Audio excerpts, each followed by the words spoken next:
some sketchy shit. Doo-dah, doo-dah, hope I get away with it. Oh, doo-dah, day.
Oh, hello, folks. I'm Dan Hollifield, and welcome to Last Man Standing. Not a lot of folks with us tonight. Richie's with me backstage at the moment, and most of the rest of our friends have decided to call it an early night, which is absolutely fine. I mean, it's not like any of us are getting paid for this. We just do it because we like hanging out together. So, here's Richie, and let me get this back up here where we're a little bit larger and I can actually see the screen. We actually got the third thunderstorm in 3 days after having well over a month of no rain whatsoever. So things are greening back up, thankfully. I'm gonna say you guys are like sorely overdue. Yeah, we are. But there seems to be some accident of geography that causes storms to split and go around us, which is fine during tornado season. Believe me, I love that little benefit during tornado season. But as far as not having my front yard turn into the Dust Bowl, it's unfortunate from time to time, but it'll be all right. It'll be all right. Got a little bit of carpentry and plumbing and stuff to do. Got a new water heater to install. I've got to remove the old one. Not a huge task. I've got a hand truck and cargo straps to make sure it stays on the hand truck. And the other one, the new one, it's got a pretty good warranty on it, and it is a reputable brand name with a good reputation, and it's simple enough to where I can not only hook the pipes up to it, but I can do the electrical wiring myself. It's only like 3 wires. So, and we don't have to have an electrician come out and put in larger breakers or rework the breaker box in the house. So that's fine. It's always a good thing, yeah. Yeah, I finally figured out how to get the right search terms typed out so that I could find the darn thing. At one time we were going to go with a tankless, but it seems that almost all of those require much more electricity than a regular uh, storage tank water heater. Don't know why. You get these little bitty ones that could fit underneath the kitchen counter or something and just run off of, say, like a light switch, just wire in a couple of other things and run the cable. But while I am qualified to do that, um, now I couldn't do it for anybody else, but for myself, yeah. I do possess the knowledge and the skill, but I don't have the license to do things like that. Um, Yeah, I don't think I've ever had a purely electric water heater. mm, I've every water heater I've ever had has always been in gas. I mean, even the one that's here in the apartment, it's the two things that run off gas in the apartment are the furnace and the air conditioner. Everything else runs off electricity. hmm Now the house is total electric, so we got, if we wanted anything that required gas, we'd have to get a tank out in the backyard. We'd have to have a contractor come in and run the pipe. Have to have an inspector come out, make sure that the contractor did the job right. In this case, being total electric, I undo 3 wires from the old water heater, get it on the hand truck, get it outside, bring the other one in, plop it down in the place where it's supposed to go, put the 3 wires back, run the plumbing, and then turn the breakers back on. Uh, it will be nice to be able to take a shower again. It really will. It's been too long that I have been trying to figure out what search terms to use to find a water heater. I'm glad I finally figured it out. It might be, well, it's about half the size of the one that's in there already, the old one. So might not be any long, luxurious showers, but it's quite enough for kitchen sink, bathroom sink, and tub shower combination. Lindsay's wanting to replace the shower head in there, which is once again well within my abilities.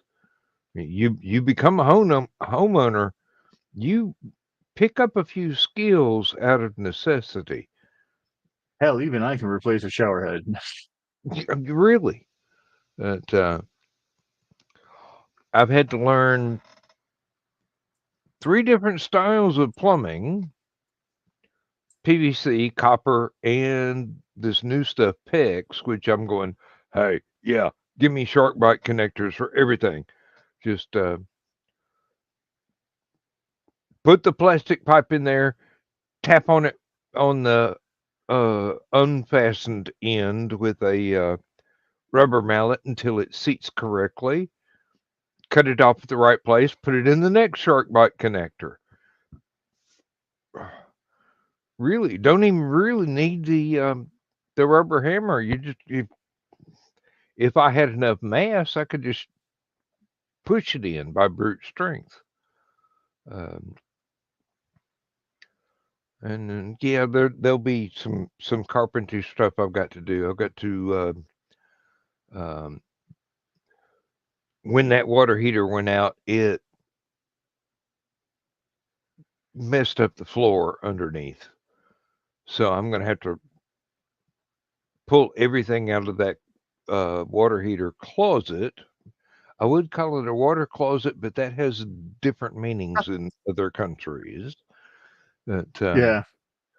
and I'm going to have to put down. I've got some pressure treated lumber that I'm going to redo what was particle board and chipboard. I hate particle board, and I'm not that much fonder of chipboard. They're affordable, but They're not that bad depending what you're trying to build with it. But when you're trying to do, I don't like them for flooring. No, no, and especially something that has a possibility of there being a water leak. Uh-huh. Particle board is worse than useless when it gets wet, and chipboard gets a little weaker because it's basically just wood chips glued together. Yeah, Plywood is better, but it is layers of wood that have been glued together. But particle board, when it gets wet, you're probably better off having your flooring made out of pizza boxes. pretty much, and wet pizza boxes at that. Yeah. So there's a couple of places where there have been leaks under the house that didn't get detected early enough. And several areas of that particle board are basically they've got all the structural strength of oatmeal. And I don't want to be walking on oatmeal, especially not when there's a 2-foot drop underneath it.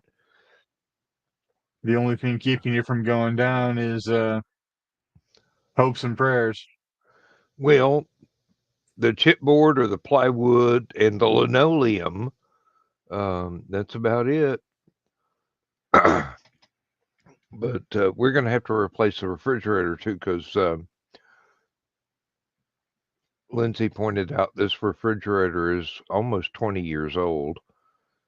And it's beginning to not be able to recycle the internal moisture anymore.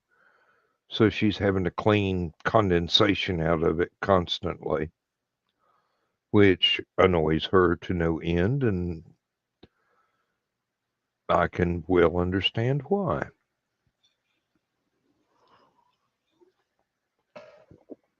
Plus, new ones will be much more energy efficient.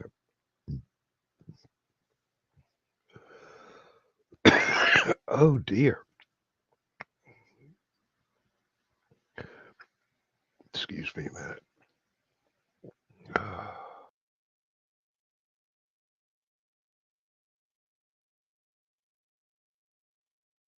Okay, so apparently I need to carry the show for a couple moments. Fun.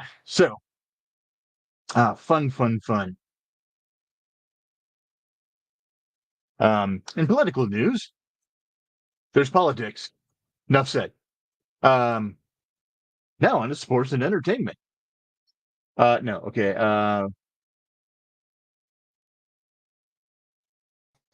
Sorry about that. You okay? Defective aspirin. It flaked in my throat. Uh, got nothing to do with the cheap beer that I drink. No. Mm. Speaking of cheap beer, give me about 3 steps and I will get a fresh one out of my teeny tiny little imitation Frigidaire cooler that my wife got me and I just absolutely love. It is one of the most useful toys that I've ever had. Give you 3 steps. Give you 3 steps, mister. Give you 3 steps towards the refrigerator door. Yep, exactly. And it even has a Frigidaire logo across the front. I love it. I absolutely love it. There's another model of this that comes in a color scheme and uh, font on the name on it that makes it look like it's the old-fashioned red stand-up Coca-Cola vending machine. Ooh. Yeah, that's pretty cool. No pun intended. No pun intended. Exactly. Uh, uh, she got me this little toy um, a few years back now, and I didn't expect it to last long. It's not really a refrigerator. If It's you a cooler. if you leave something in it overnight, by the next afternoon, it's not going to be cold. It's going to be cool. It's like you don't need to fill it up with ice, but it does real good for about 8 to 12 hours. It'll keep everything at a decently beverage temperature. It'll keep things consumable. Mm-hmm. Uh, but Speaking and of coolers, so for Crow's surgery, they were prescribed a yes, little cooler type thing, which I have one for my shoulder, and after Misty realized it was the same thing, she was like, "Well, can we call him back and cancel this one?" I'm like, "The hell no!" I'm like, having more than one of those in the house is not a bad thing.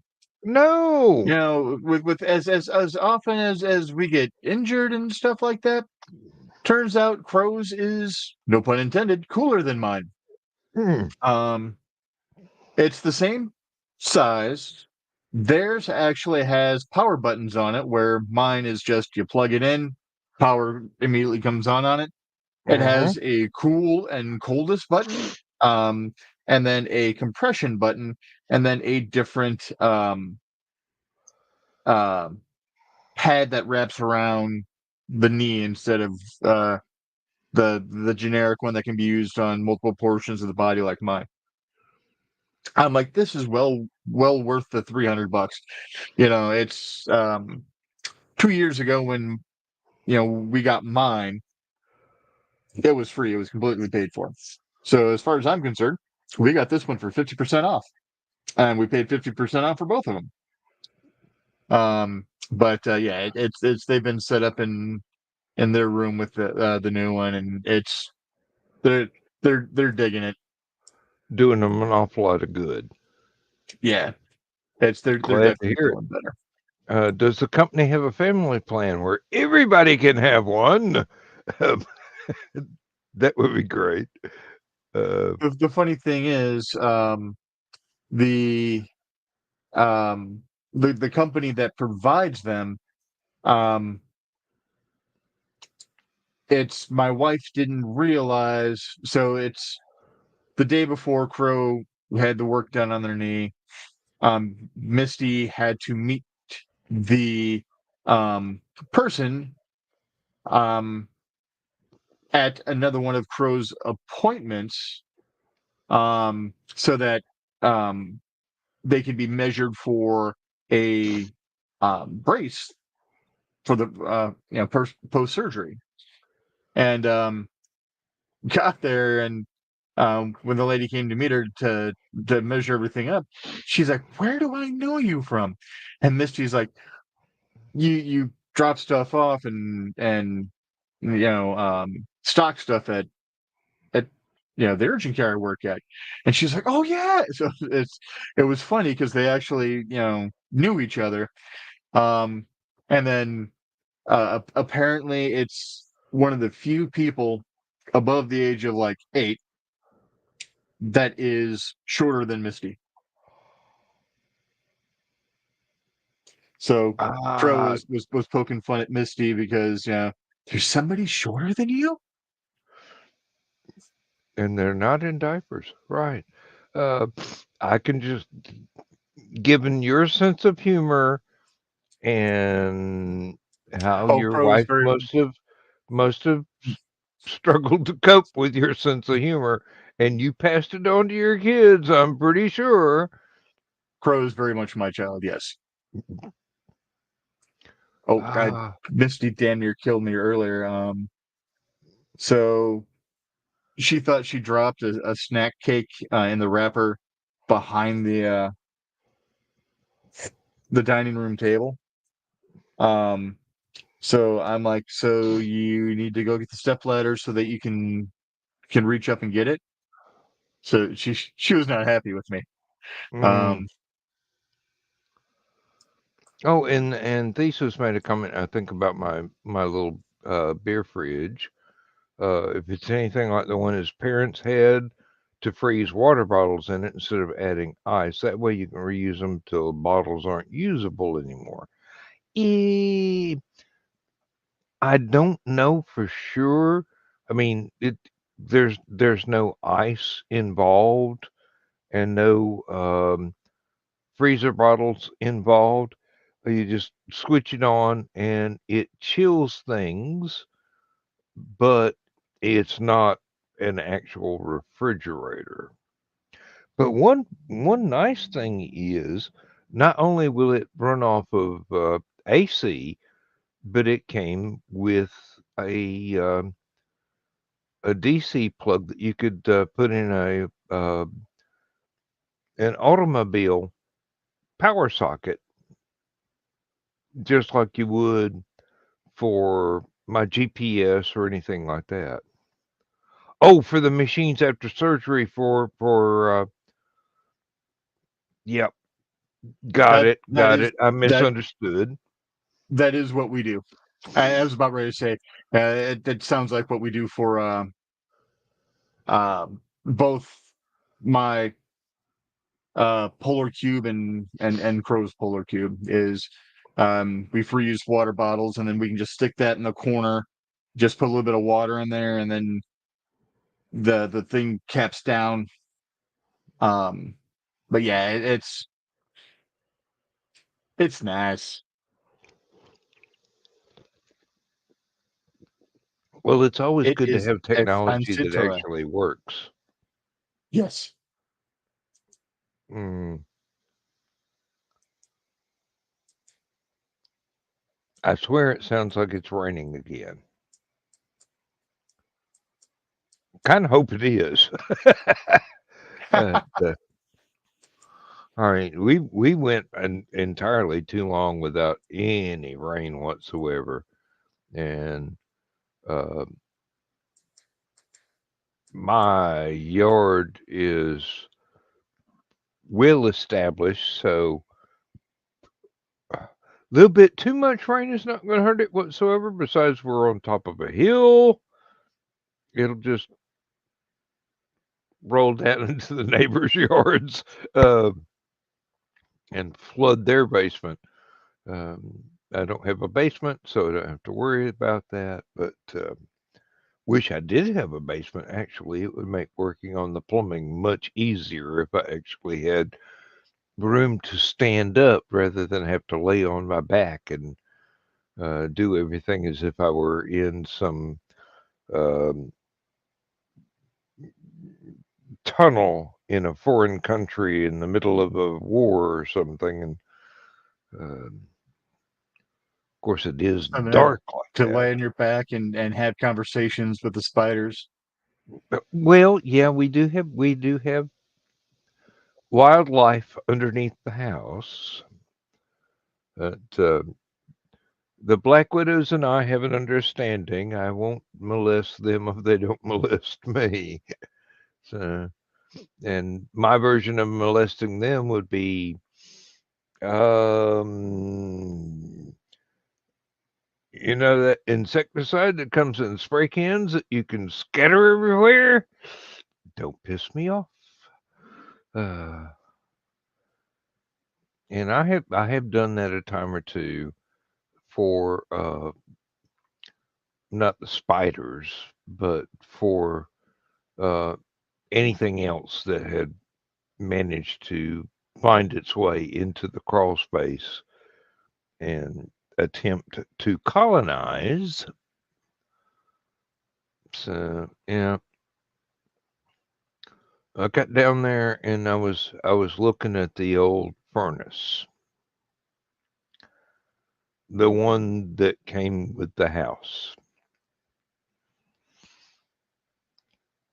Looks like they had to chainsaw the damn thing apart and then duct tape the bits and pieces back together after they got it through this little bitty doggy door into the crawl space.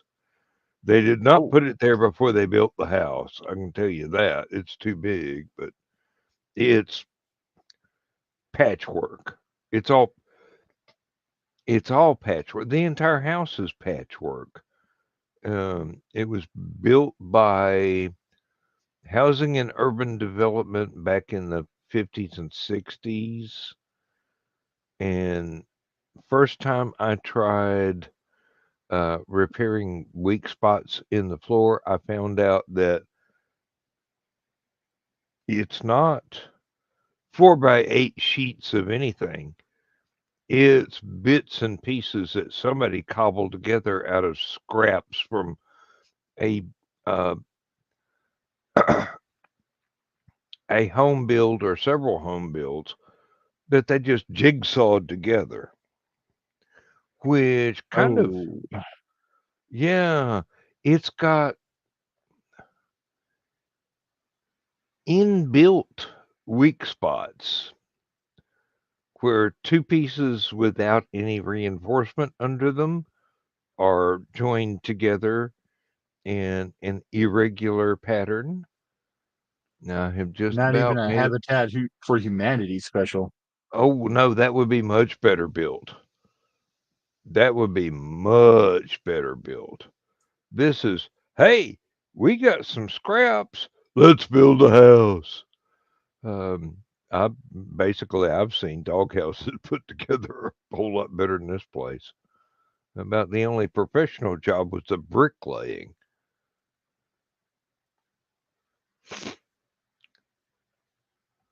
So I'm thinking strongly about. I can set the depth of my circular saw and just go through the floor and the underfloor, and I might just take a page out of my ancestors' um, handyman book, and instead of having particle board and chipboard and then a floor on top of that, just go ahead and get like 2x10s and 2x12s and right across the floor joists so that it's got some strength to it, and I'll never have to worry about it again. And then go ahead and put some thin plywood on top of that, and I'm pretty sure that Lindsay's going to want to get some of that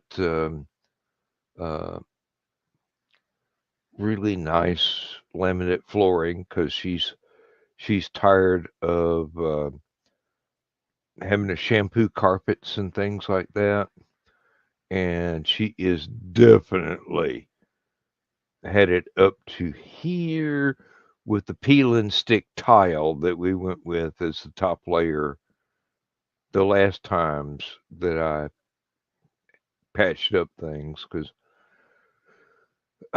we had carpet down, which,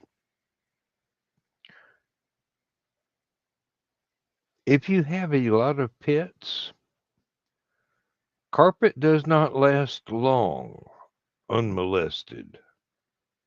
Yes. And in the kitchen and dining room, it was basically just um, an old layer of linoleum,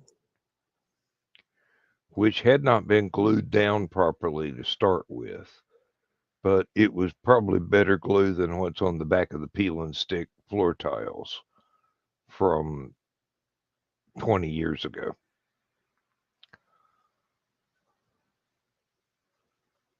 So I've got a It couple of, doesn't take a lot to be better glue than that. yes.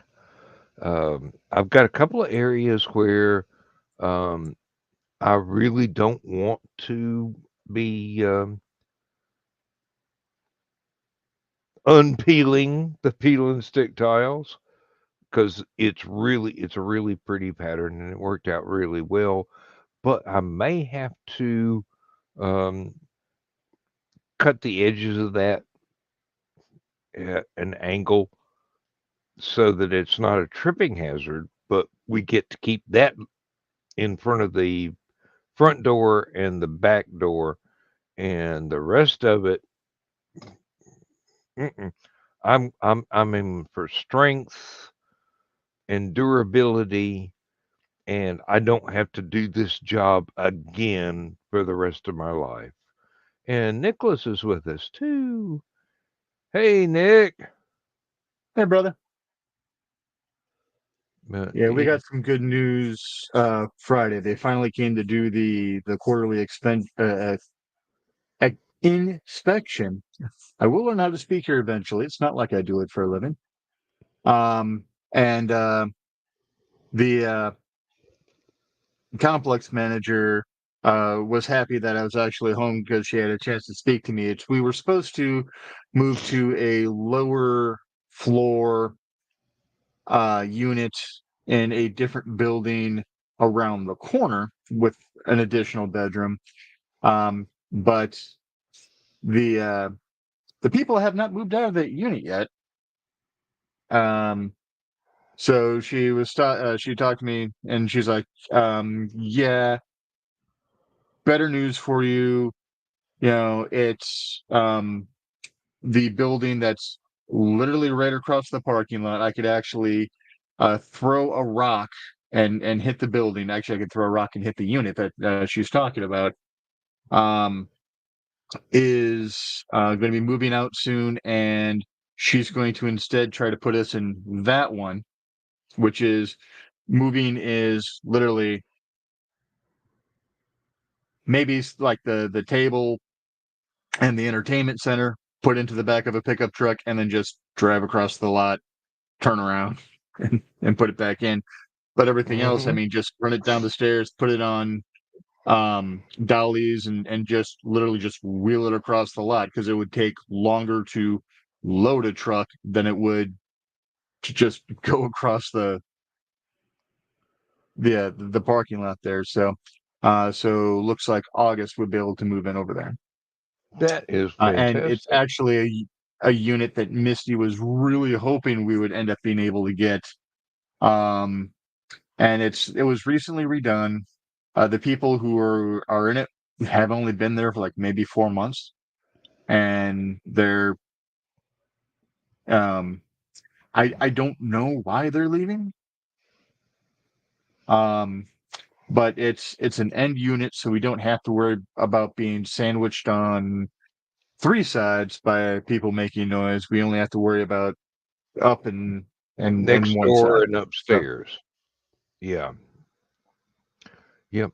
I once moved from an apartment to a rental house, and they were close enough to where I didn't have a dolly, but I had a skateboard.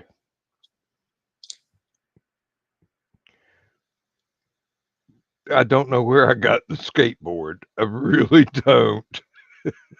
It just I mean, we actually appeared. It just appeared in my possessions one day.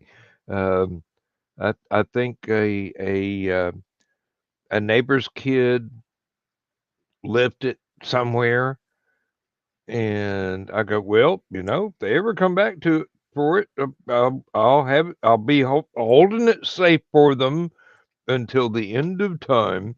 But then at that time, I was doing the garage band thing, so I'm moving speaker cabinets and amplifiers on a skateboard across a parking lot, across a road, and across a little thin stretch of grass to a driveway, and then toting the stuff in the house. It's a whole lot better than uh, Incredible Hulking it the entire way. Um, Yeah, we've got a couple of furniture dollies, which are basically just almost larger versions. A bunch of probably what 1x3s nailed into a square, and then casters put on the yeah, bottom. So yeah. I actually have ordered some casters for when I rebuild my desk here because there's a couple of bits and pieces that I am not going to keep, but I like the theory of being able to roll something out of its place and get behind it and then roll it back into its place. yeah, Thesis has a point here. Uh, Obviously, they're leaving because the unit is haunted. Uh, in which case, ghost beware. Richie's on his way.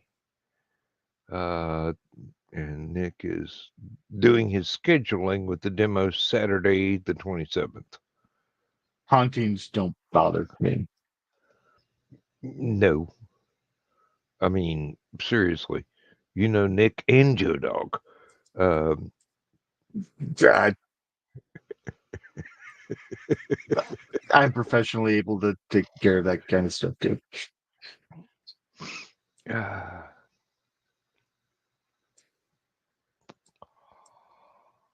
oh, let's see. Yeah, today is today is the 21st now.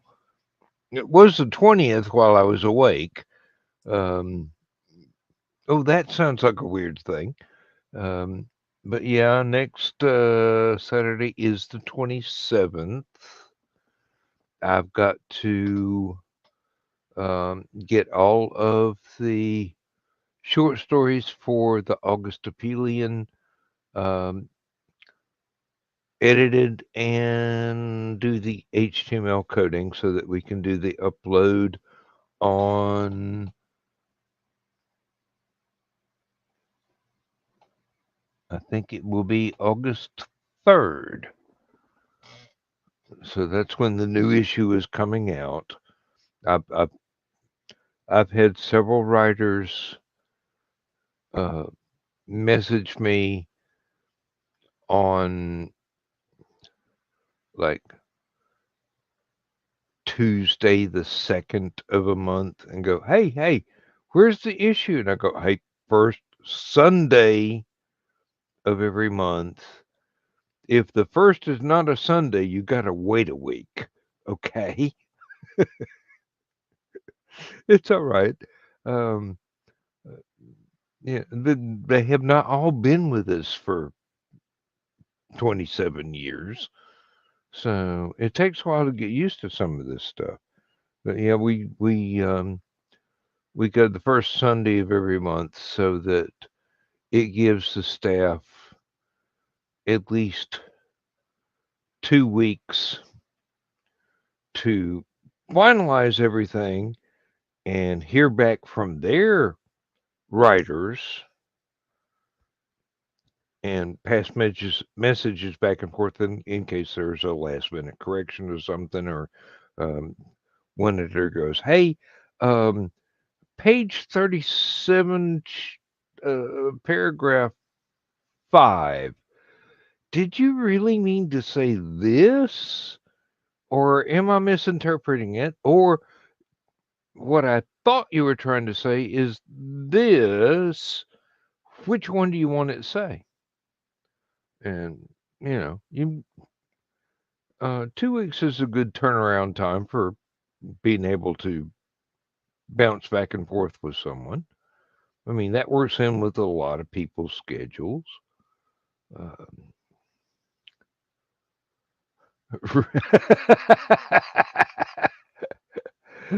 Rich bothers hauntings.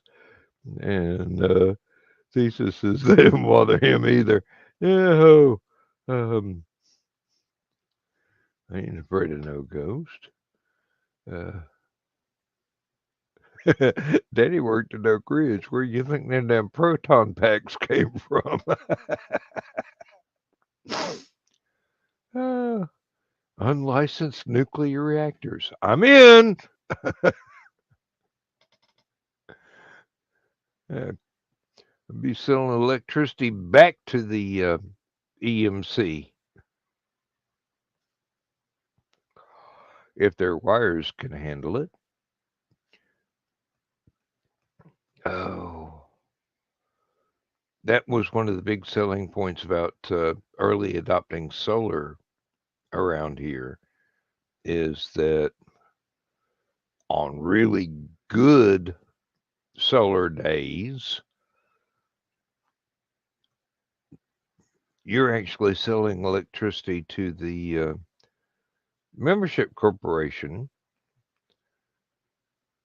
and they will give you credit off your electric bill in the wintertime when you're having to just use the grid. Let's see. Nick says something about big stompy robots here. Have a deadline for the next big stompy robots game expansion.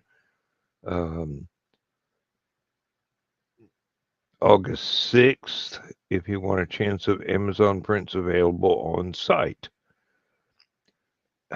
Nick, deadlines are deadlines. It gives you something to aim for, agonize about, and ultimately to blast through victoriously.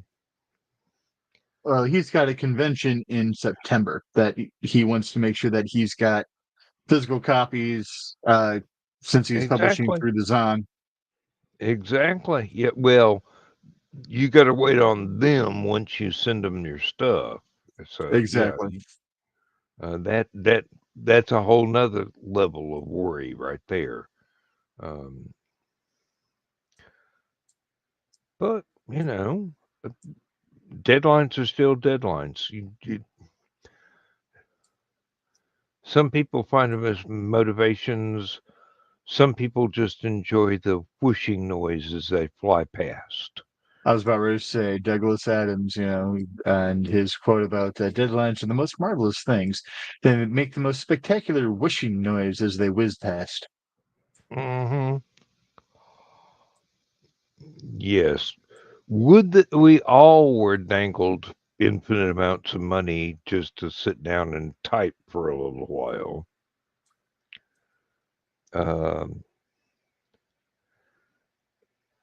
I think Douglas Adams is the most famous procrastinating writer whose name is well known to the public. It's like, this was supposed to come out 2 years ago. Oh, I guess I should actually write it, huh? I thought that was George R. Martin. No, no, they don't give George deadlines. He is, hey, I've got an outline. Oh, here's $1 million. Um,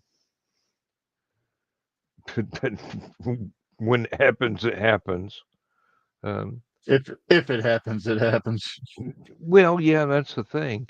Um, he had not finished Game of Thrones when they started filming everything, and he had still not finished it by the time they ended filming everything, and they had to come up with their own endings.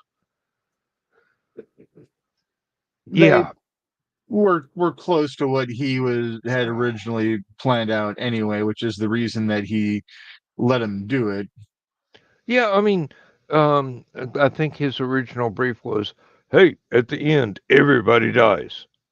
Um, that was, you know, it may not have been word for word what he wanted the characters to say, but it probably got the point across.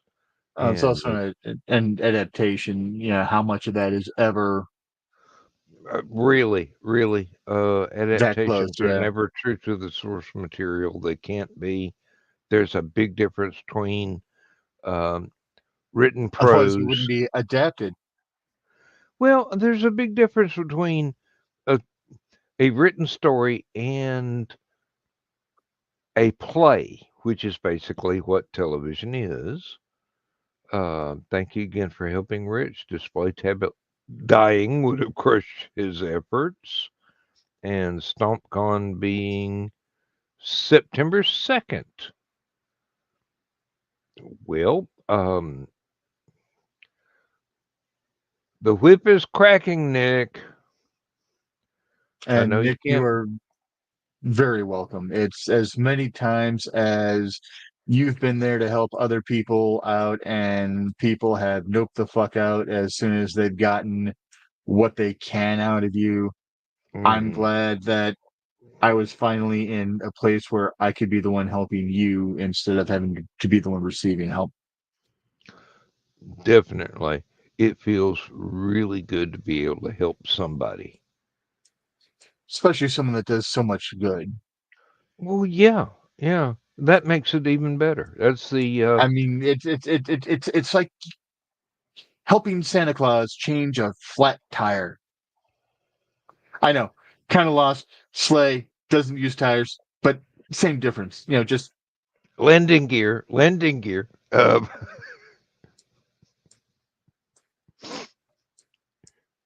Here you go. Hey, I don't have any reindeer, but I got this horse that's been drinking my moonshine for 6 years. Uh, he ought to be able to pull something. Um, let's see. George is a tolerable author who believes himself to be better than Tolkien. So fantasy is his shtick.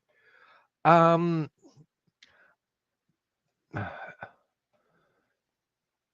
he comes across that way in interviews. I've never actually met the gentleman. He does come across that way. Um, I do know or knew, unfortunately, some of them are no longer with us. I do know other writers who are better known for science fiction, but can write very excellent fantasy as well. And quite a few, actually. I mean, even Larry Niven dipped his toe in the waters of scientifically grounded fantasy. My God. Um, read the Magic Goes Away stories. Um He actually made rules for how everything worked. That was astounding back in the 70s. People just go, "Hey, it's magic. This is how it works." Larry goes, "No, this is the physics. I'm sorry." Uh, he didn't call it physics, but that's what it turned out to be. Well, Arthur C. Clarke, any sufficiently advanced technology is going to look like magic. It's just the reverse of that. Exactly. And a lot of people don't take that in mind. But yeah, any sufficiently advanced magic is going to resemble technology.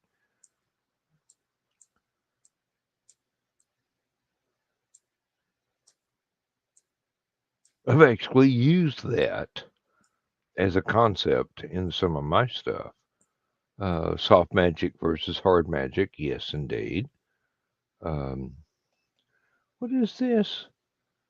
Folks who are watching now or later, help Dan Hollivan's Stupid O'Clock stay on the air by liking, subscribing, and sharing. Nick, I hate to tell you this, we're going to stay on the air whether anybody watches this stuff or not.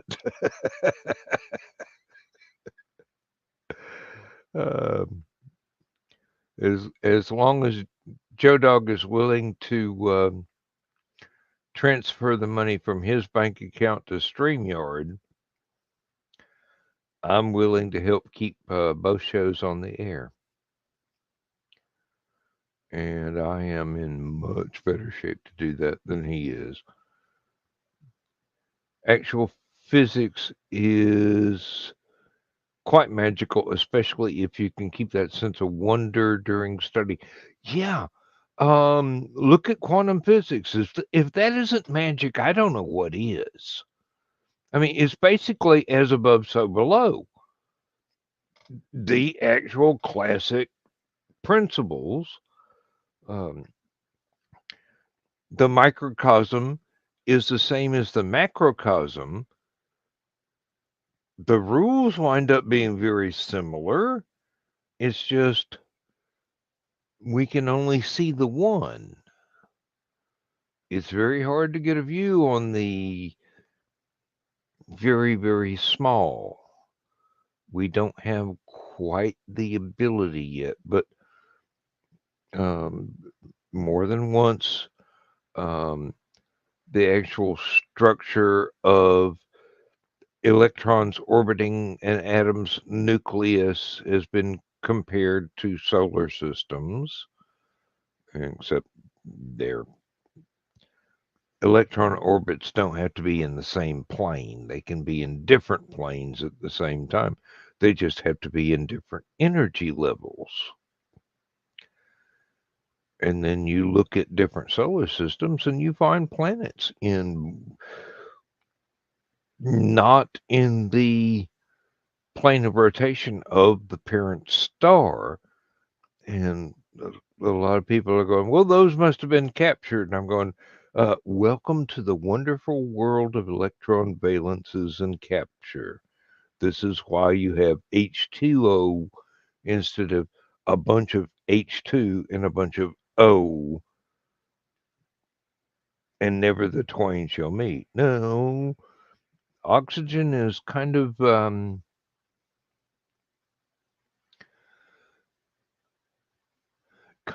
prostitute, basically. She'll hook up with anybody.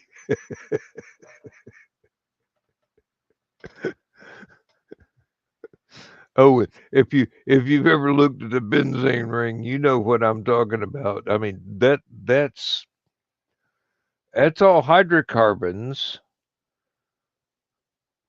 but the only difference between this particular hydrocarbon and that particular hydrocarbon are the side groups. What electrons have latched on and gets added to the mix. It's like Brunswick stew. You don't know what's in it, but you know it's good. And basically, you don't want to know what's in it. Might be chicken, might be squirrel, um, might be the missing neighbor from down the street, depending on how deep in the South you live. Um,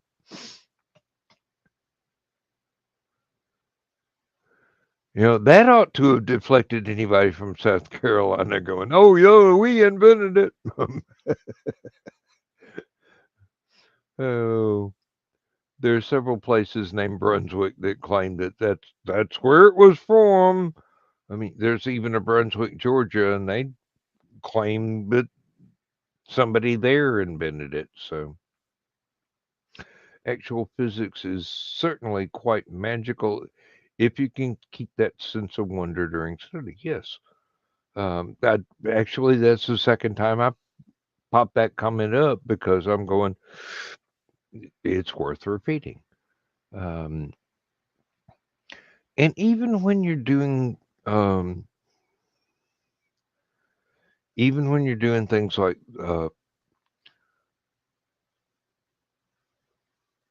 some of the stuff that I write, which is basically Doc Smith super science, where it's so cutting edge you don't even know if it actually is real or could be. And the sticking point is could be, because people find out new stuff all the time, and some of that will go, oh, well, that is no longer something we can consider possible. We'll have to figure another workaround to make this little pocket miracle happen. Writers have to keep up with this stuff or invent it themselves and wait for the rest of the world to catch up. Um, People thought that Jules Verne was predicting a lot of things. No, he was just spending a lot of time at the library doing research.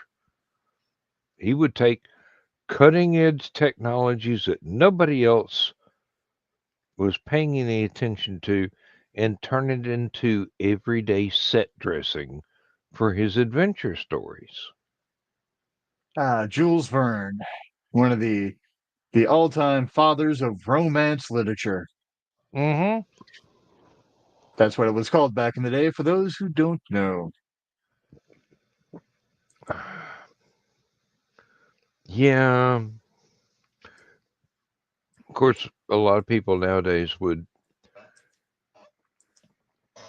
kind of bust his chops over the questionable social beliefs that he held that were current at the time, but have since been proven untenable. Oh boy, that sounded educated, didn't it? Uh,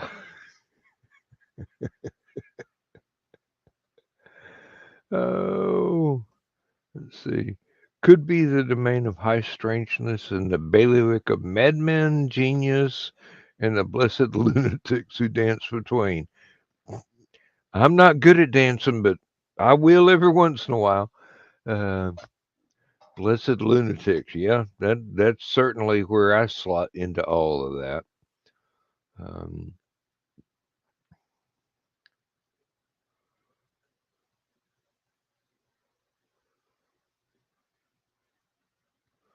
there was a time when I thought, wait a minute, wait a minute, wait a minute. There are actual particles that convey gravity, and they're called gravitons. And people are going, well, gravity's instantaneous everywhere. I'm going, wait a minute. E equals mc squared, right? Okay, maybe G equals MC cubed. It made sense to me as a 10-year-old boy. It doesn't fit with any theory that we've got now about anything. Gravity is just a side effect of mass in space-time, as far as I can understand. I'm not a scientist. I don't even play one on TV. I don't even play one in real life. But did you stay at a Holiday Inn Express last night? Nope. But if I did, All right, we're screwed then. Yeah. I would have stole the shampoo. H.P. Lovecraft was a xenophobic bigot, but the man could write cosmic horror. If I can work around his shenanigans, Jules Vernon's easy. Yeah, exactly. And a thing that I pointed out about Lovecraft over and over again is you only learn about his xenophobia and his bigotry if you dive into his biography. If your only knowledge of him is the stories that he wrote, there are bigoted bits and pieces in there that were, even for the time, frowned upon.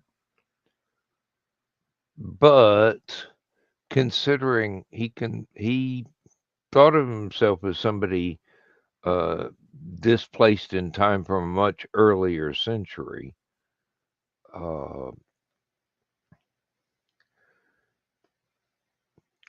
It's understandable, but it's still not right. Oh,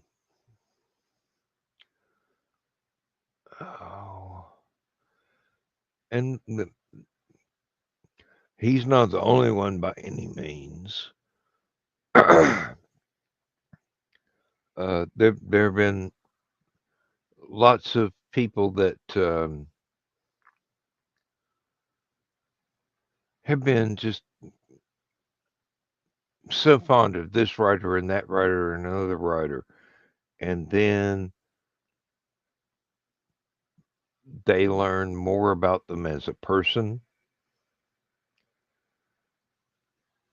And for some folks, that ruins the work. Whereas if you've never dived into the biography,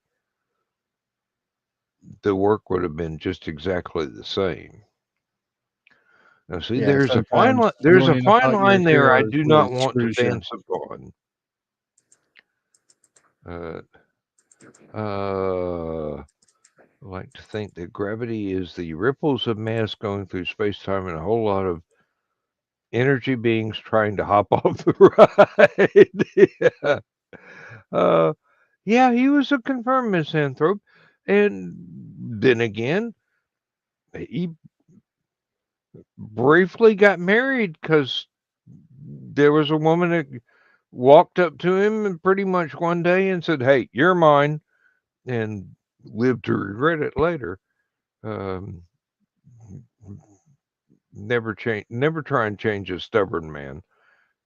Ladies, and gentlemen for that matter, never try and change an imperfect partner. It's going to end in tears every time. People get set in their ways. And basically, if you want to be happy, just find somebody you can get along with. And Well, here's the thing. If I love them, I'm going to change them. You don't really love them. mm-mm. You love You a love the idea of them. All right, let's pull this back up here. But the attempt to understand the perspective of a person, we must allow them their faults.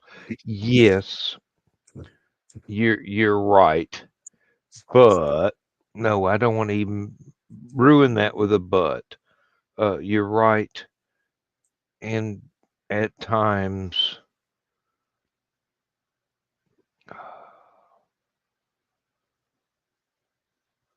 society advances and matures, and the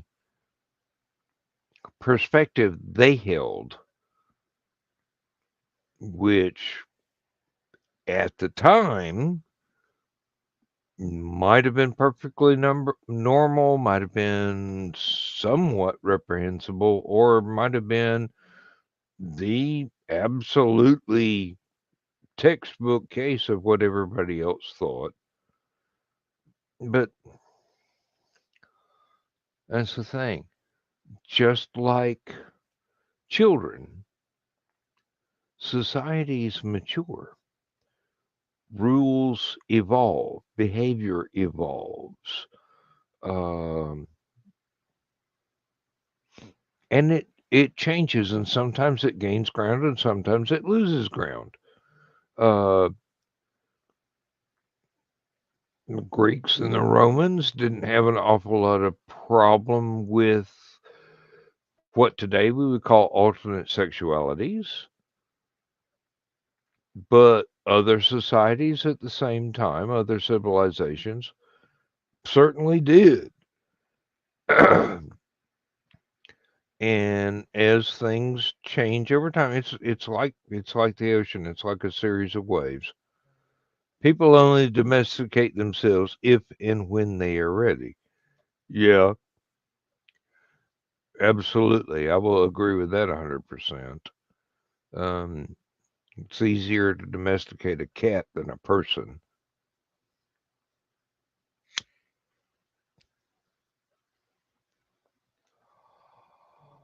It's a wondrous thing. The written word is the written word is it crystallizes the person's views at the time.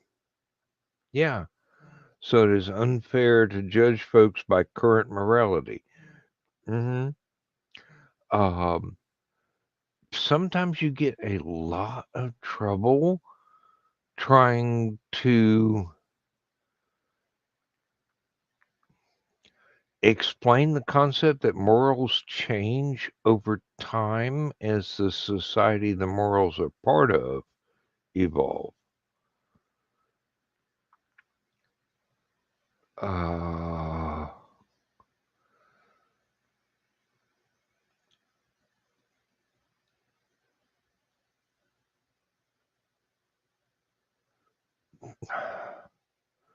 there have been periods in history, and some of them quite recent, where folks have decided that the rules are too strict and they're not going to um, abide by those. They're going to write something of their own, and hopefully part of that is harm no one. Uh, when it works, it works. When it doesn't, it doesn't. Um,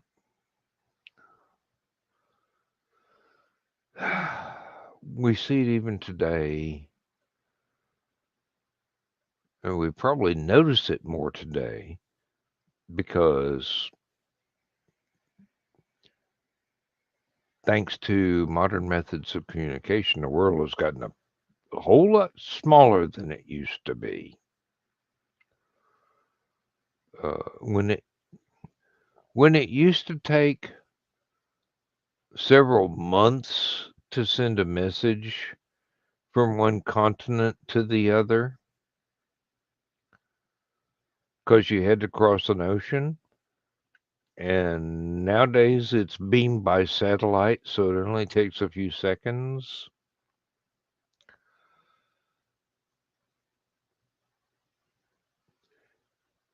It seems like the world shrinks. The world's still the same size, but the information delay, the lag time has decreased. Yeah. And there's a lot more varied ideas being disseminated everywhere. And that's, well, I started to say that's never a bad thing, but sometimes it is a bad thing depending upon the outcome. But Our world today has shown that it can very quickly and easily become a bad thing, especially when with news media nowadays, you have people who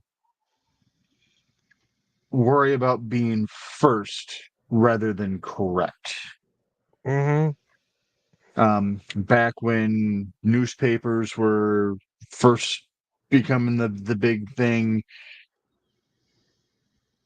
they worried about, is this story right versus can we sell 15,000 more copies by having this sensationalist thing first?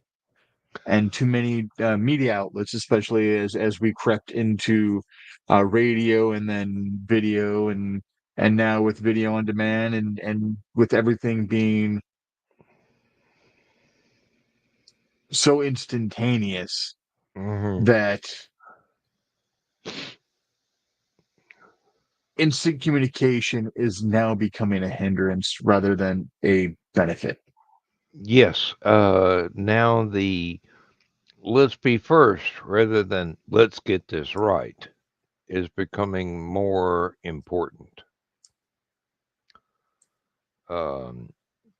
And then as a holdover, let's just make stuff up because it'll sell. What's National sad is Enquirer, Weekly World News. I mean, seriously.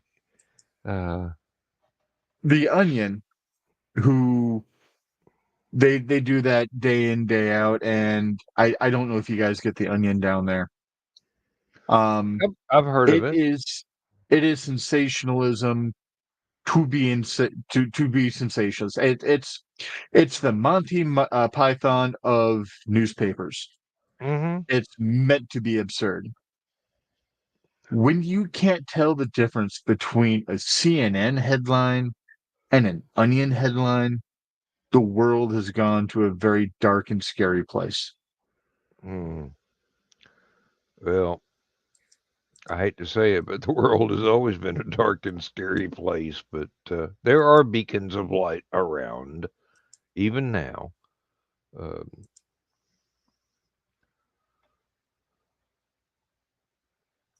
I mean, there was a time when the major 24-hour news networks,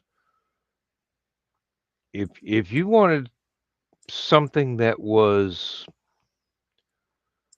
just what happened, you had to tune into something from a foreign country. You couldn't trust your own country because everybody had their own spin. Everybody had their own agenda they wanted to push. And this has not gone away. It would be nice if it would be greatly reduced, but as long as it makes money for that network, that chain of networks, that conglomeration, basically, it's not going to go away, and it may continue to get worse until people mature some more and it just collapses of its own ridiculousness. There are fewer people that think the National Enquirer is an actual newspaper these days than there used to be, like in the 60s and 70s. Some of those folks thought that was gospel. And the Weekly World News with Bat Boy, people swore by that. There's still conspiracy theories about some of that stuff. Um, and it crosses into other um,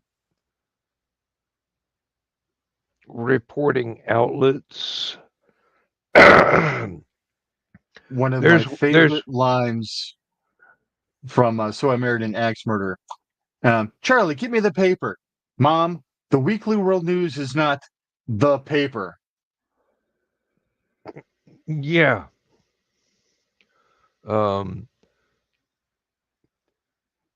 I like the attitude of some of the people that I met over in England. They're going,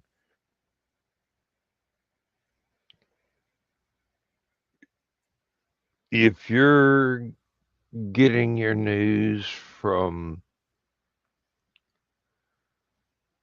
the Morning Star or whatever instead of the Times, you you're just playing into it, you know. You are the stooge they have been looking for. Oh yeah, Nick, I imagine you were, but um, proud subscriber to the Weekly World News. Yeah, you just wanted to make sure they didn't get any photographs of you.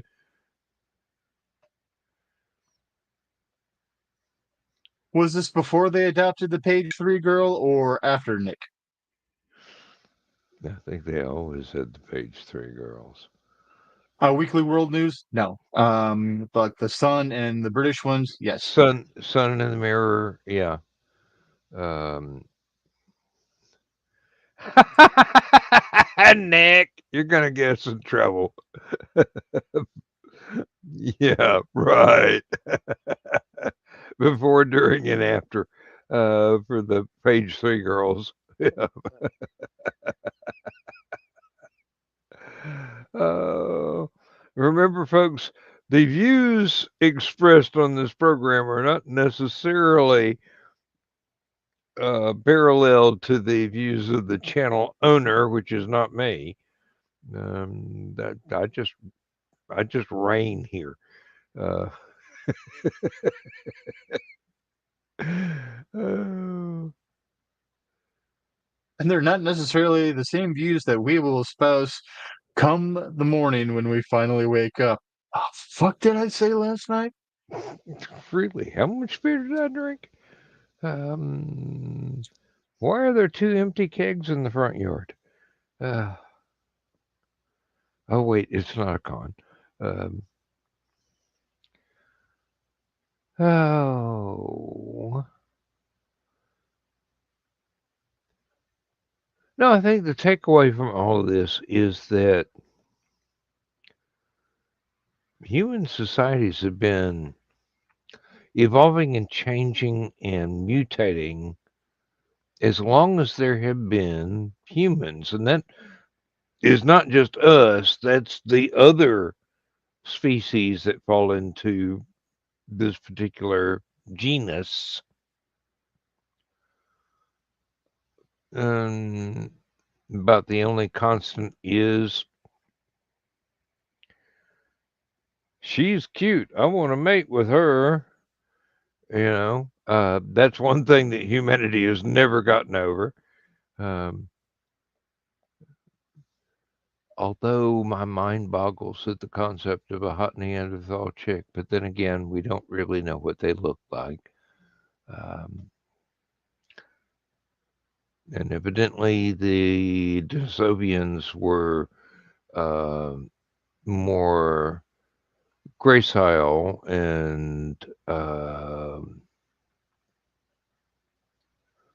I guess it's like comparing football players to ballet dancers, sort of thing.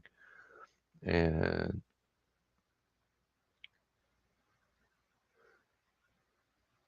somebody's gonna have to pass me a ladder if I keep digging. Um, oh, good friends who showed up in their quality reporting. Uh, yeah. Um, just don't look at don't. Oh, Nick. Tucker's theory of elven inclusion. The mythological races didn't die out, they just spread in. Yes, exactly. And Nick, if somebody wants you to look at this bright, flashy thing, don't look. Don't look, Ethel. Too late. She'd been moon. Oh, ah. The universe is not only stranger than we imagine, it's stranger than we can imagine. Even when we have hard physical evidence, some people don't believe it. And then again, somebody will fake hard physical evidence and it will be believed for hundreds of years. Piltdown Man, for one thing. Um, Somebody really annoyed a fellow that was living near an archaeological dig, so he put some stuff together and filed the serial numbers off and tossed it in the hole and covered it up. And then they dug it up and go, oh, this layer is this age, so this must be this. And oh, wow, here's a missing link. And the only missing link was in your chain of logic. Um,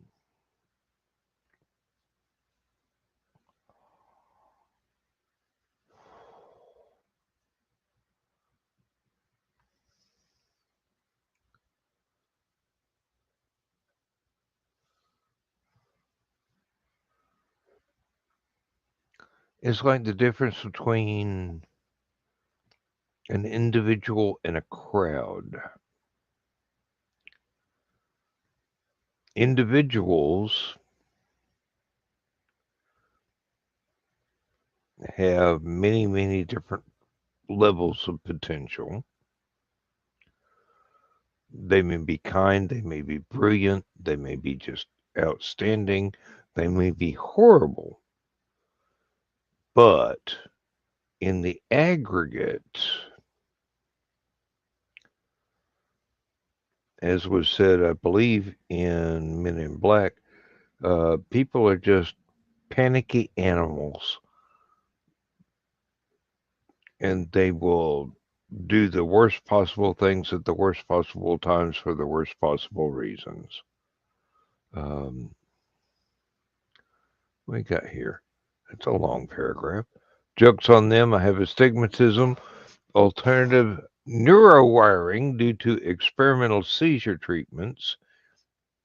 MIB flashy things just give me a headache and get the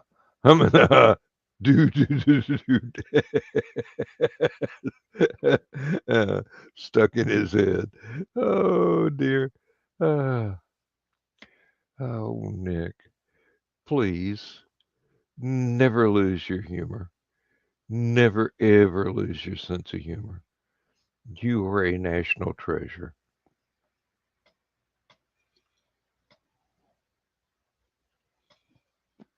Mm. He's tried to lose his sense of humor before. People keep dropping off, going, "You cannot leave this here." Somebody left this burning on my porch. I think it's yours.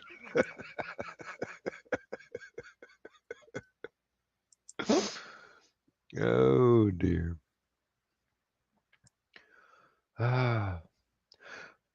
Speaking of astigmatism, Nick, the weirdest thing, last time I went in for an eye exam,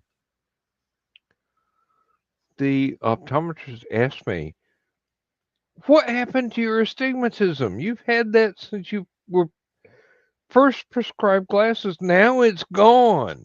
And I'm going, "I don't know. I didn't do anything. Uh, maybe you got tired of paying rent. I don't know."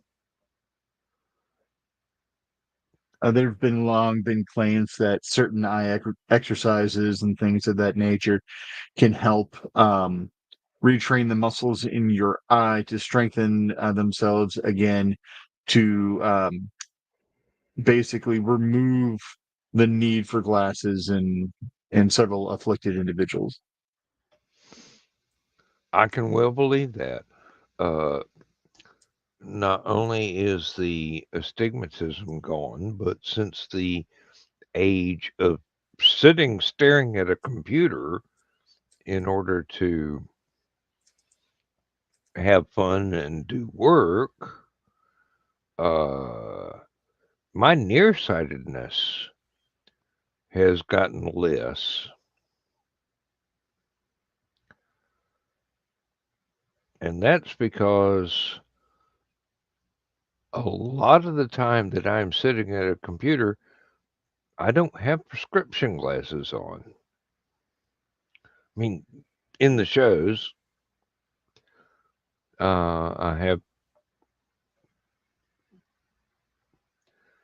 non-prescription glasses on. But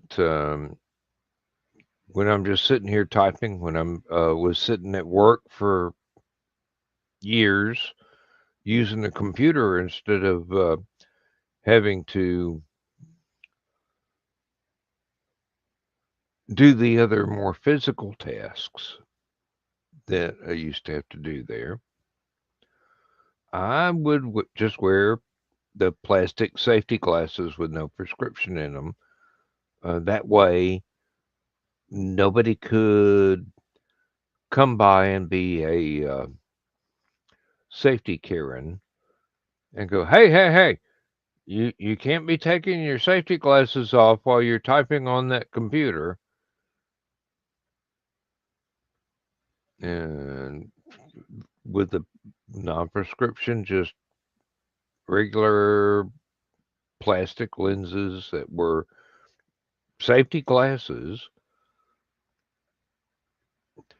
my eyesight changed a bit.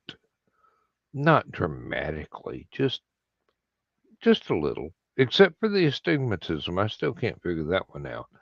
Um, Somebody suggested once that was because I am no longer um, well, because I am now of a more mature age. I'm going, "Oh, you mean a rapidly approaching 70? Yeah, I get that one a lot." Um, yeah, that people's bodies just naturally the eye reshapes itself. Then again, it could have been partly due to the concussion from the car wreck in 2007. I mean, there was a time when I could not wear my prescription glasses because the swelling of my brain had reshaped my eyeballs, and I had 20/20 vision. When I put my prescription glasses on, I couldn't see nothing. Everything was out of focus. As the months passed, the swelling decreased. Um, Although there will be people who say the IQ did not increase, but then again, everybody says that from time to time. Uh, it went back to almost normal for me. Um,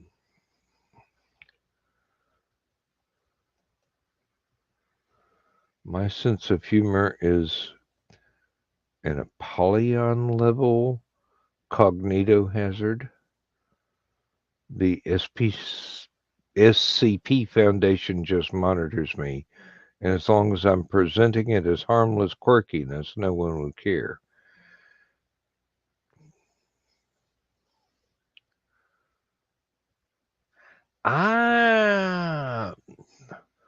Aphelion was that a typo in that word? Because it's not part of my vocabulary, Nick.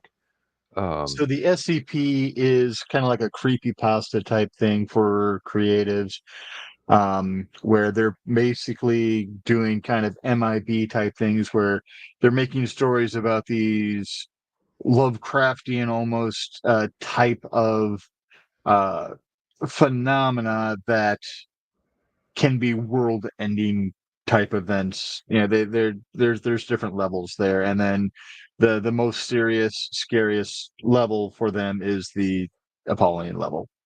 Okay, so it was just something I had never run into before. Yeah. Old Gods of Appalachia by any other name.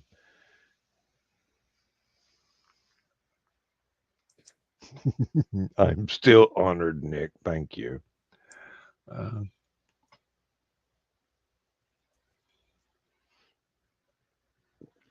Although the only person I'll ever be dangerous to is myself,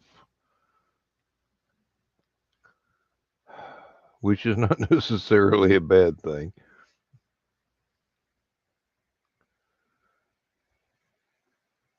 At least my conscience is clear, which is not necessarily a good thing in some cases. I'd rather do the right thing for the wrong reasons than the wrong thing for the right reasons.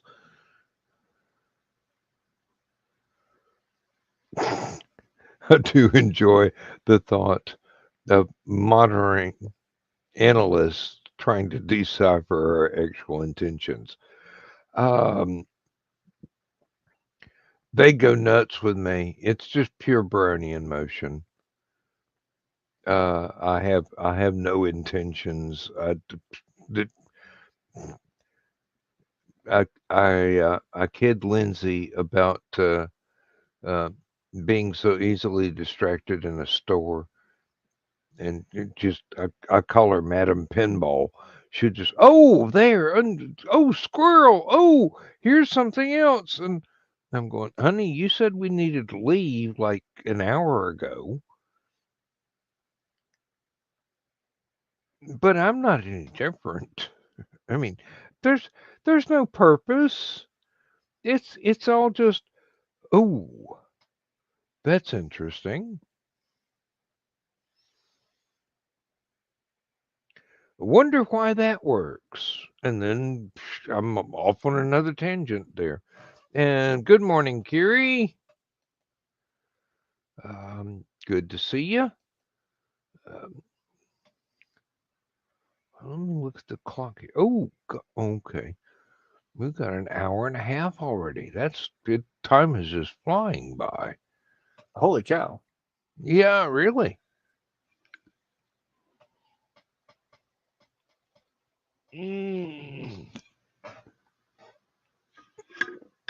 I'm going to have to get my steps in here.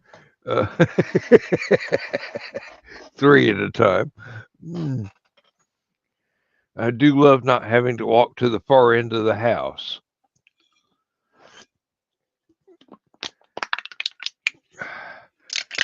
Because it means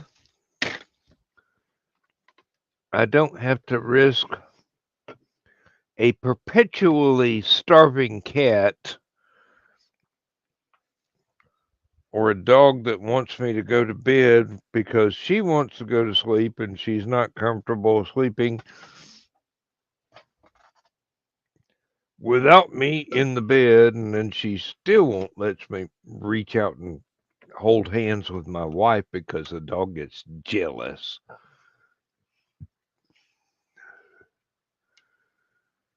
Oh, Nick, that is a high compliment. A man is only peaceful if he has the capacity to be dangerous when necessary. A man is harmless if he lacks such capacity. You, sir, are quite peaceful indeed. I'm trying to hide it, Nick. Quit telling everybody. You want me to get locked up? If they knew how dangerous I really was, I probably never would have been allowed to graduate high school.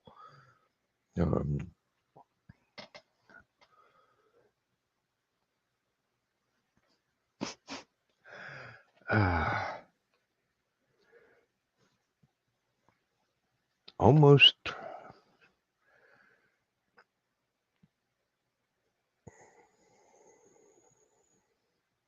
Well, there was no uncertainty about me graduating.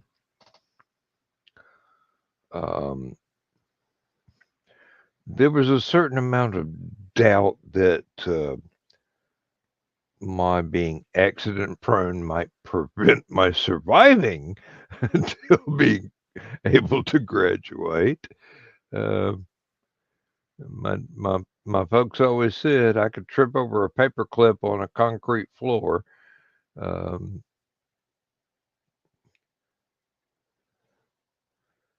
Dad used to joke that I could trip over the only cornstalk in a freshly plowed field.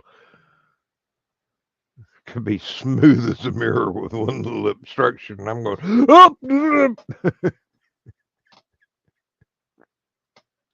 Gravity, she works. Yeah. The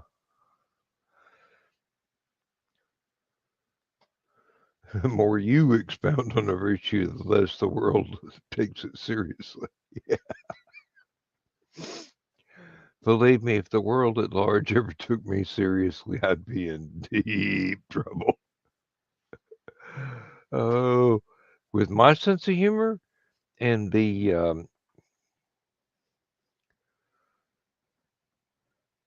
hair triggerness of my absurdity, there's a reason why I greatly admire Arthur Byron Cover as a writer.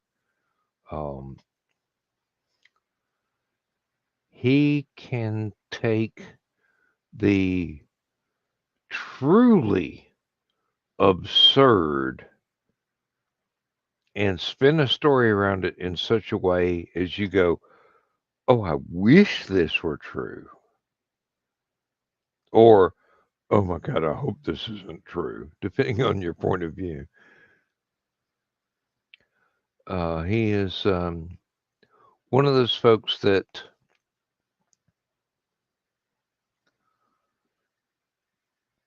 I think Douglas Adams would have really admired. And Terry Pratchett would have gone, where you been, cousin? It's just, now he has written some stuff on contract to other like computer game creatives where he was asked to play around in their universe, and it's a little not quite everyone's cup of tea, but he put his own individual spin on it.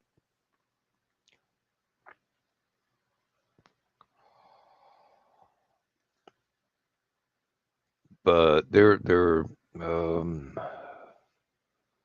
let's see, The Platypus of Doom and Other Stories, and East Wind Coming. Those are titles of two different books. And I wish I could remember the third one.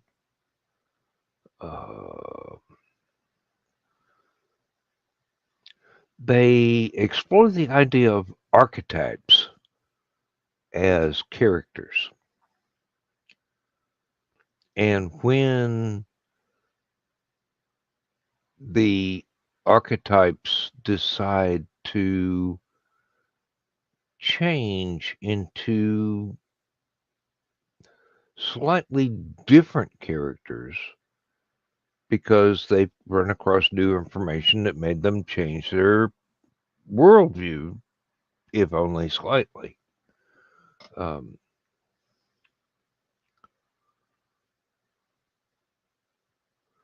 I think one of my favorite ones was in Platypus of Doom. The story was called The Armadillo of Destruction.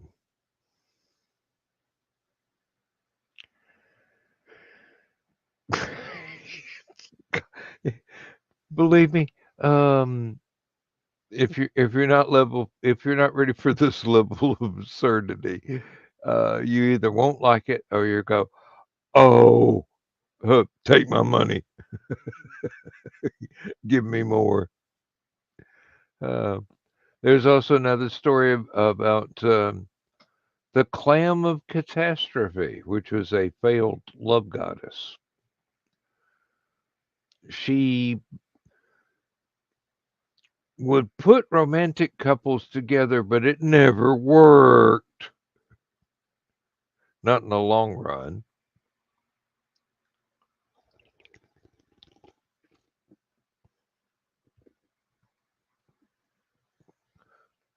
Yes, we're still live. We still got like 20 more minutes, Joe Dog. I think, if it is Joe Dog. Somebody trying to make sure I'm not sitting here with my head down and everybody looking at my bald spot for 5 hours, which I'm grateful for.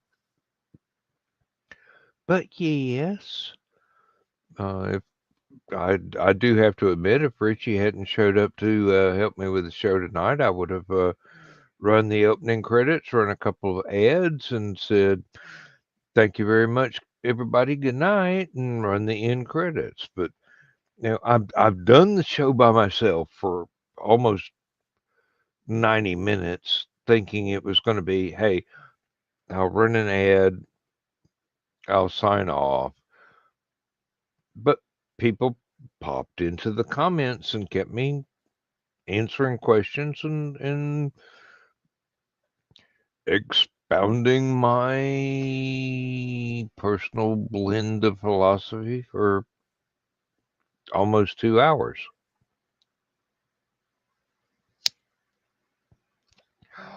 Yes, it is Joe Dog. He woke up to finish and change out a 3D print. So, yep, good luck with it. I hope it works. I hate it when the 3D printer does not work for you. And I know that's got to be very, very frustrating when you spend so much time on something and then just when you thought it was going to be wonderful,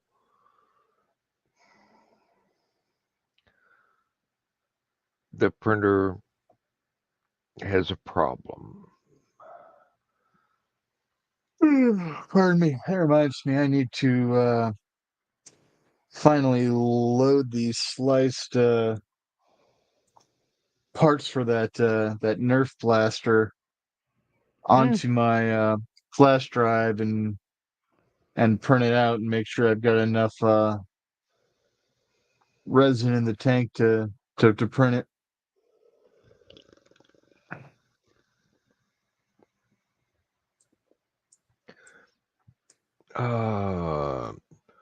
Looks great, and once painted, it'll be for sale. No, there's no commercial license for that model, but I can give them away. My apologies if my commentary kept you up. Nick, no. I mean, if I'd wanted to sleep, I wouldn't have scheduled the damn show.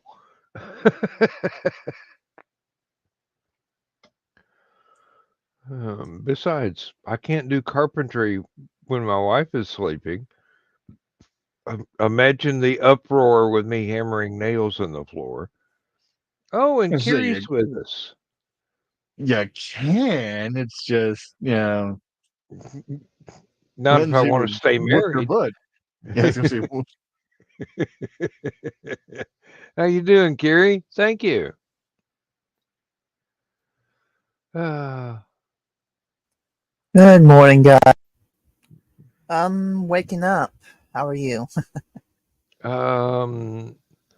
we are. Let's see. Where's the counter? There it is. We're about 15 minutes from winding down, but you know, hey, thank you for popping in, and thank you for your comments in the comment section. Oh, geez, I had to look for the name of it. I tried to go to bed shortly after I left the green room last night.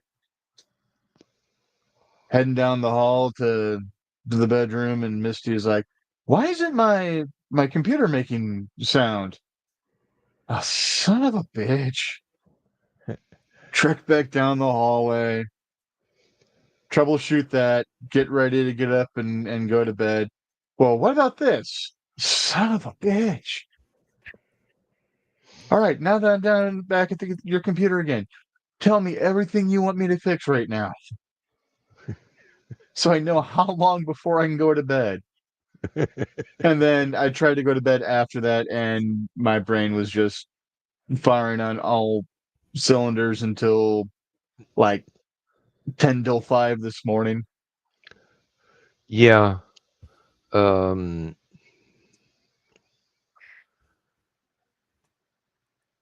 I had found myself being so wired when I wanted to go to bed that I was taking two of the 5 milligram melatonin because that's not necessarily a drug. It's more natural than that. Like some drugs are not natural, but yeah, that anyway. Had almost emptied the bottle, so I went down, and the store had 10 milligram. And I'm going, okay, this ought to help. Um, it's like Gallagher said, your loved one can't sleep? Drug them. Uh, no, it's not like I'd be taking half a dozen Benadryl to fall asleep because that would be stupid. No. Let's see. Kiri, don't take this personally. Joe Dog's just trying to pick on you. You're getting desperate to be. You're getting desperate to be in our company. And Nick is going, Rich, if it works, Legal Dynamics files complete with commercial licenses are quite cheap, under $10 in most cases. Right, but the Cricket was the one that he will not put a commercial license out for. Oh, well.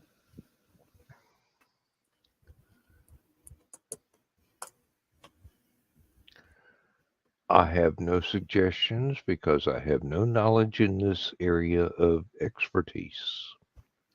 But if it works, there's and if it works, and if I can make it down to StompCon, there's no possibility of me running a few dozen of them off and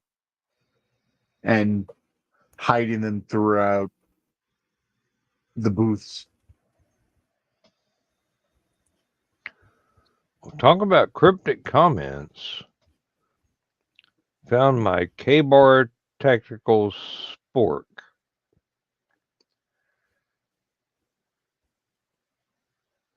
I'm worried now. I actually understand that. So That's the one. That's the one made out of titanium, isn't it? yep. Yep.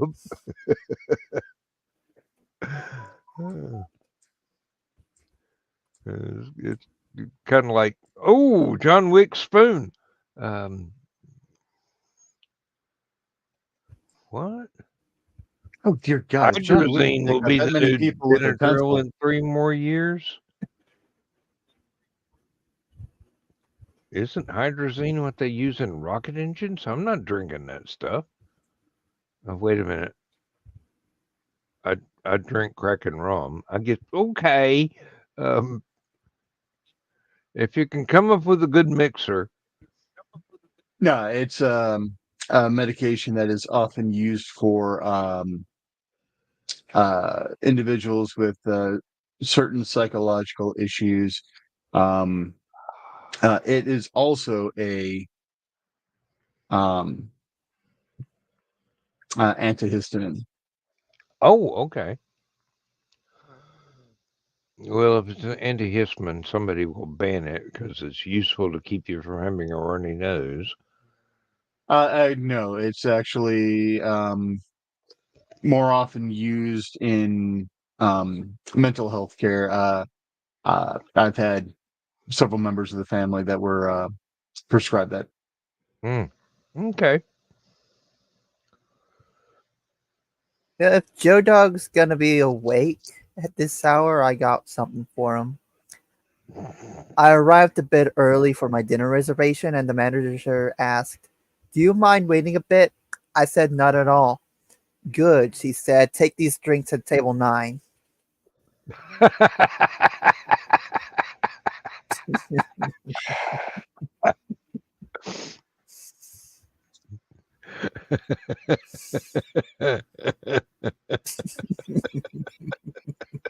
Emotional damage.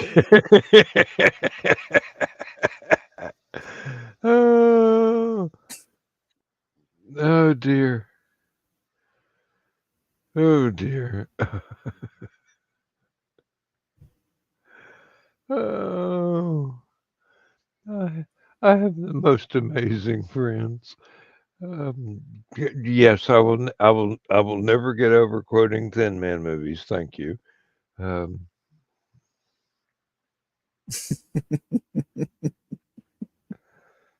no, I have never laughed so hard as when I first heard the line, "You may serve the nuts now," and then she had to correct herself. No, no, you may serve the nuts to the dinner guests now, and the waiter's passing around bowls of mixed nuts. Um, 1920s fancy dinner parties. Who knew? Um, oh, and Nick likes your joke, even if Joe Dog thinks. Well, I don't know what Joe Dog thinks. But I that don't was know if yeah. Who Joe Dog knows? thinks. Hey, I wasn't going that far. I mean, he does own the channel. Um, ah, I'd be afraid to get into Joe Dog's head and see what he would be thinking about.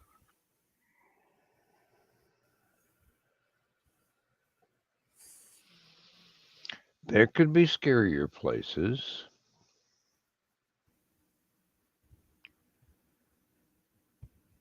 Yeah.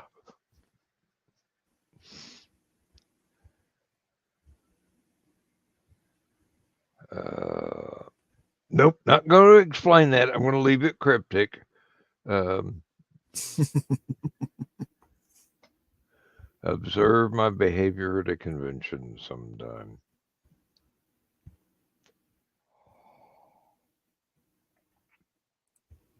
Yep.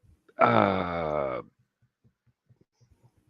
sometimes there is a benefit for being observant. You see things happen and you just go, that's a work of art there. Moving along. Um,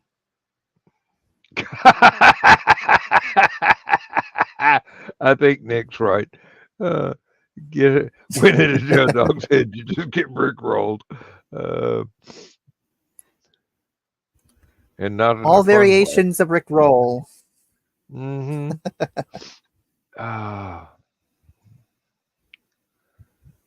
Either that or tackled by a small dog or a cat that sits on your shoulder and farts in your face.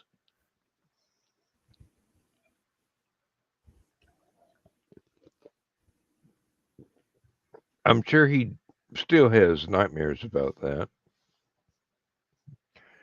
Payback's hell. A cat got tired of you. You think that's impressive? Try this one, buddy. Oh dear! Now we there's we a really we have taken a nosedive here in the last few minutes. It's not because Kiri showed up. Oh dear! Oh dear! I think the nightmare would be Donna running around with the pan with the cat in her on her shoulder.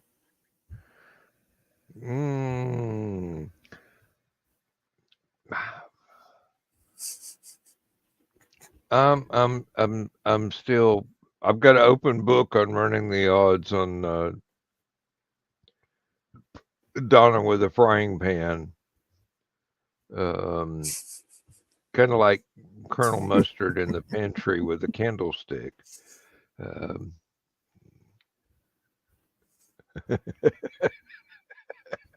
Sorry, I started falling down a rabbit hole of apparently HBO is going to have a Green Lantern TV series. I have heard that. Mm. Until it comes out on DVD, I'll never get to see it. I've got enough streaming services as they are right now. And Nick, stay on target. Yeah, that worked out very well for that guy, didn't it? Let's see.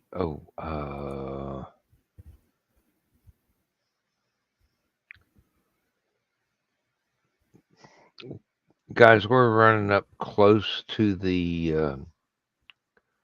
2-hour mark. We've still got a couple of minutes.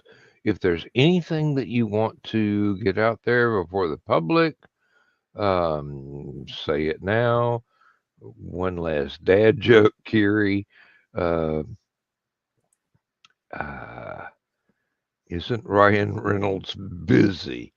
Ryan Reynolds is always busy. One of these days, he's going to be known as the hardest working man in Hollywood, even though he makes it look like he's just walking around and being a smartass on camera. Because he's just walking around and being a smartass on camera, but he gets paid for it. Life goals.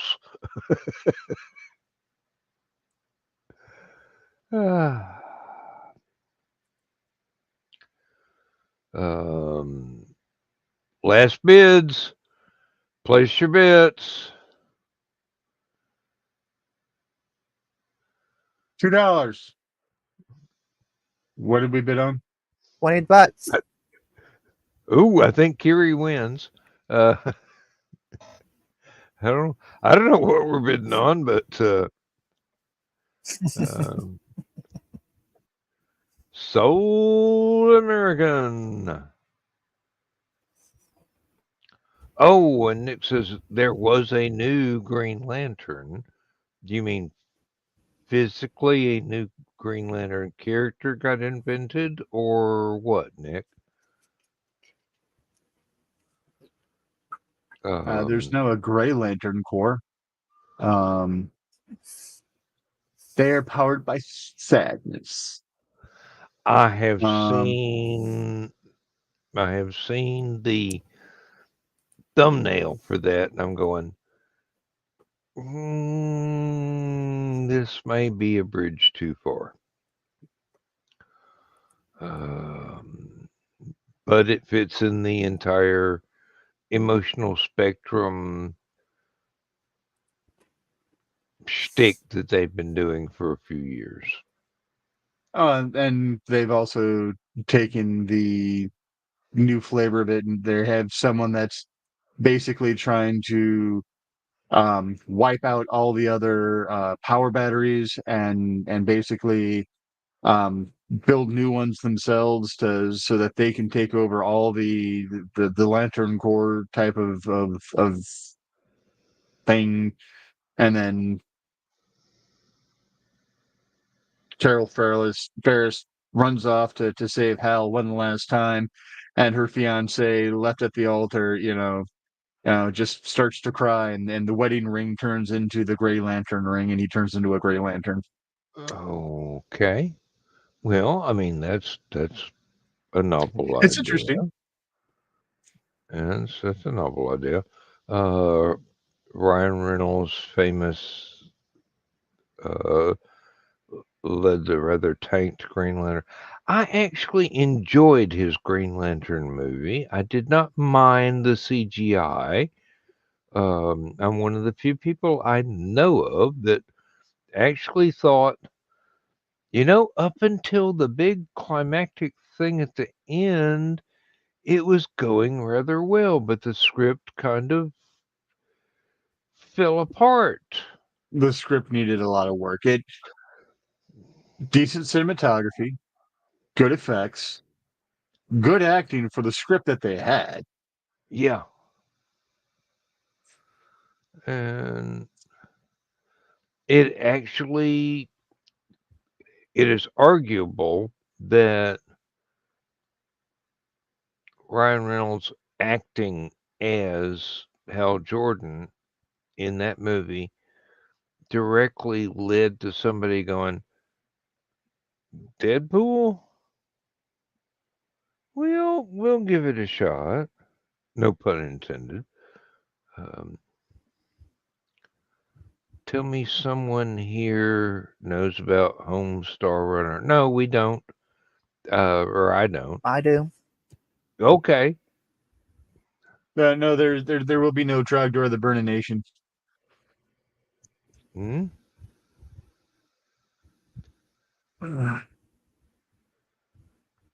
Trogdor the Burninator was a dragon from Homestar Runner. Oh, okay. On that note, folks, we passed 2 hours and don't want to end it here, but if we don't, we'll be here all night. Thank you, Richie. Thank you, Kiri. Thank you, everybody that's been in the comments. Nick, Joe Dog, Thesis, anybody whose name I can't remember without having to scroll up. It's really nice to have you here. We will do it again next week. I do not know if there will be any stupid o'clocks next week, but the possibility is open. If not, I will schedule Last Man Standing at its regular Thursday night 11 p.m. time, Sunday morning 1 a.m. time, Eastern Standard, and we'll reconvene the absurdity as and when we can. So let me click over here to Brand, and thank you very much, folks. Time to say goodnight, Gracie. Good night, Gracie. Good night, Gracie. Bye-bye.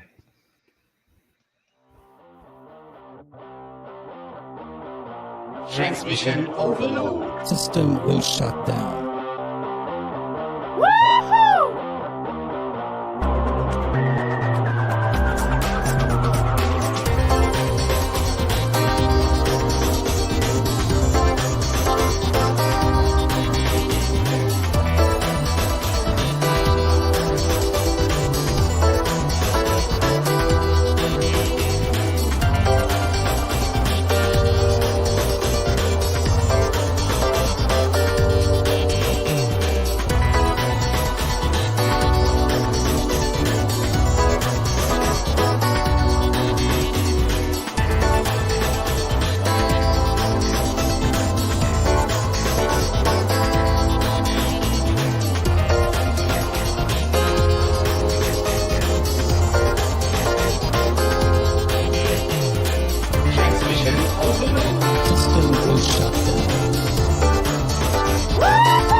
System was shut down.